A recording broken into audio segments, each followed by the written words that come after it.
Hello, this is Uncle Jim. Finally got out there and put up some 70-yard targets. And I want to test the scope because I almost returned it. And it's a whole funny story. So first of all, disregard the tape. I'm playing around if I want to mix colors. I'm not even done yet. And I love this tape because it's sticky but leaves no residue. So you can take it right off if you don't like it. All right, so this is the Monstrum 2 to 10 power. And I'll put the model in the corner right there because I can't remember right now. Came with the mount, 95 bucks. You can get it directly from Monstrum through Amazon even if you want to double your chances and just return it or use it for warranty.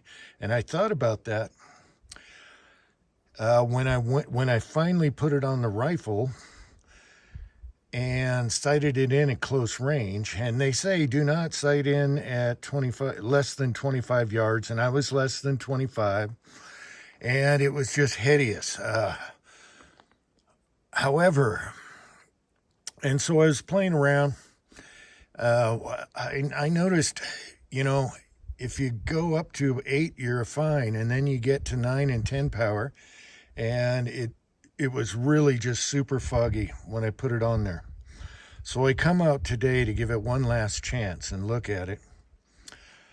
And now all the problems are gone. It's on 10 power right now, and I can see everything. So it's a little pickier on your eye relief, where you hold your head and everything when you get up there. But now it's clear. I don't get it. So that's really weird. You bring it out another day and everything is fine. So I just don't get it. So it's got like this mini throw lever here, and it's kind of nice. And it's smooth. The eye focus could have been my problem. And this is really stiff. But I do like the adjustments, nice clicks. They're little too fine though. They're not audible and super clicky like that cheap 3x9 I got from them also in the same batch. You got your illumination, and it'll go like 1, then 0, then 2, then 0. And at first I'm like, what the hell? But it's actually nice because you can just turn it off in between settings and go right to wherever you want it if you use it. Now on this one, it's bright enough. I don't have the sun in my teeth right now. So on an overcast day, it's bright enough to see the illumination, which is more meant for dusk or dawn. So that's fine. And then it's got your typical popsicle stick reticle with mils, and that's good. And the dot that's in the middle of the popsicle just barely covers a 1-inch square at 70 yards. So that's good. I'm going to try it that way. And hopefully we hit some paper because I haven't shot at this distance. And I'm going to start off with some really quiet, heavy 300 blackout, and then louder, medium heavy 300 blackout, and just see what's going on here. All right, and we're shooting it suppressed. But after the first two, they're going to be louder because I went a little hot. All right. Let's focus that. Okay, I also thought about moving it forward a hair. You definitely get 4 inches eye relief, but I have an adjustable stock, so I can move it if I'm at higher power or whatever. And we're using a bolt action upper pieces that we put together on a different barrel here. So I'm going to shoot a really quiet puff load and hopefully hit paper. So I'm going to go at a top left 1-inch square, and the dot just halos inside that 1-inch square at 70. All right, let's see what happens here. First time for both of us.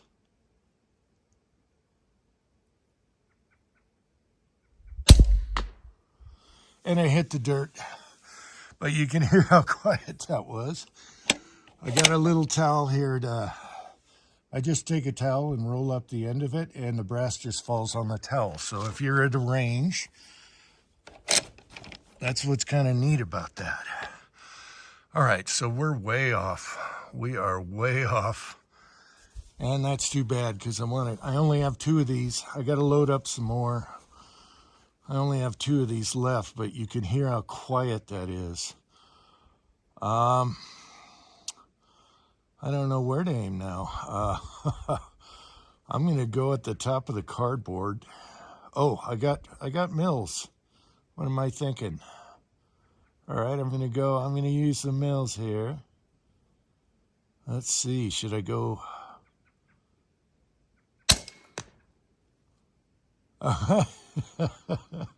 I hit the left of the bottom square. All right, that's kind of fun. All right, these are going to be louder and faster, so now I'm going to go back to aiming the same way I was, because these should impact. At close range, they were similar, but now on 10 power, you definitely got to be centered in the scope and everything, but it kind of tells you with the fogginess. And I could move the scope up forward 1 or just bring my stock back because it's adjustable. That is dead on. All right. And these are the smaller, oh, what grain is that? I'll have to describe it in the corner. All right. Maybe I'll show you one. I don't know. Let's go. Let's see if I can magnify you way up. Come on. It's a cluster. Come on. Where's my little ring where I can go 15 power?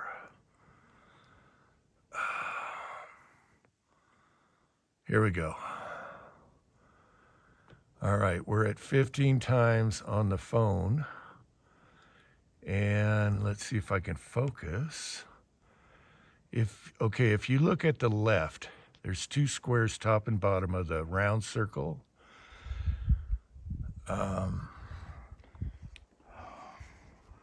Look at the top one. I don't know if you can see the hole. I can't see it through the phone. Anyway, that was dead on. All right, let's try another one. And these are bullets I really haven't experimented, so I winged a load.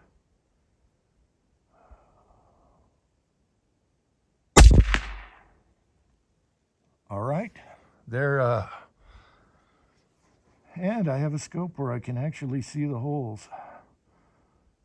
They're within an inch or under an inch. That last one went higher, but the right and left is perfect. So that could have been me. I don't really have the best situation here to be rested. I'm going to put a bipod on this. I like bipods better than this yoga foam block I made. All right. This is promising. This bullet I didn't think would do as good as Big Betty.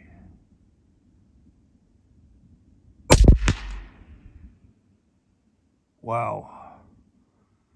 I got 2 touching, same hole. I don't know if you can see it. This is as far as I can go here. That's pretty cool. All right, so the scope, I had to slam that one forward because it didn't fit in the last round here, didn't fit in the gauge. But I just slapped the bolt home. I'm pretty excited about this. I thought this scope was going back. And we have a nice group going here. And a bullet I haven't played with.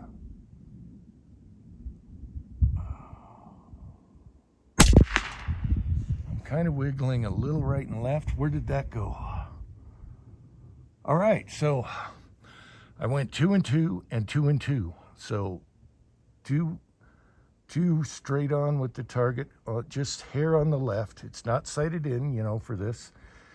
And then 2 at the top in the same hole.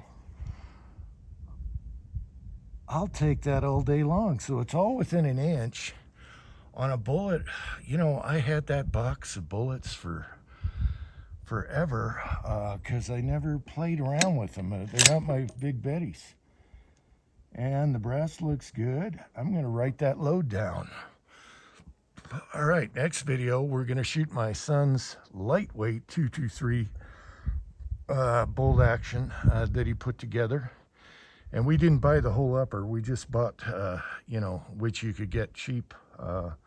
We just bought the bolt and the upper piece so we can put our own barrels on. In my case, I was using a barrel that had a rifle length gas, which is no good for, you know, 300 blackout. And so we just covered up the gas port, switching around the block. And now I found a use for this barrel. Double chrome line, hammer forged. And I am a happy camper. These are grouping. That was awesome. And I wish I could get closer here to show you. Maybe I walk up to the boulder and put it on.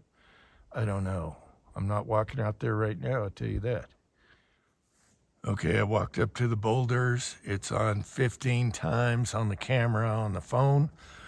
Look at the top square on the left side. I got 2 in the same hole. And then just above that, I got 2 almost touching. They're right next to each other, all within, you know, the inch square. So it's got to be under an inch. And a bullet I haven't even played around with before. So, and I got turkeys gobbling. All right. All right, so tonight was the night of surprises because I was thinking about returning that scope. And when you get a scope and you look through it, you know, that's all fine. You put it on the rifle, and then you're dealing with eye relief and all that. Well, it turned out okay. I don't know what to say, but now everything is good. So one thing I did with that bolt action upper, this time I took out the buffer spring and buffer to see how the bolt worked. You know, you don't have that spring when you're pulling back on the bolt. And that worked fine. I could go either way. You can slap any lower on this. And so I might move the scope mount up 1 notch, which is easy to do instead of readjusting your scope and everything. Might do that, but maybe not. It was set pretty good. So the other surprise was the bullet. All right, this is the Big Betty. It's a tack driver. But this one is a 215 grain, and I haven't really played around with it. And so I was curious, and son of a bitch, I got 2 in the same hole. I mean the same hole. And then 2 just above, almost touching on a 1-inch square, and it was half of the 1-inch square if you really look at it. And when I got the spotting scope out, which is the next video, I saw how good the group was, and I was just winging a load. So this bullet has promise. All right, go to the Indian. All right. Anyway, that was a lot of fun, and it's very promising. So we're going to go from there. And why a bolt action AR? Well, because you can put any mags you want in it and shoot it all day long on the cheap instead of buying a special stock and triggers and all that when you buy a bolt action. This actually worked out really well, and I'm happy. The next video is my son's lightweight bolt action, and we only bought the upper and the bolt, not the barrel and the whole upper, which you could get cheap. And we were happy about that one, so stay tuned for that video. So I'm stoked. I haven't even worked up a load for this, and I'm already almost there. And I was using 1680 powder, S&B primers, and, formed LC brass from 223 to 300 blackout. That was fun. Until next time, thanks for watching, and America.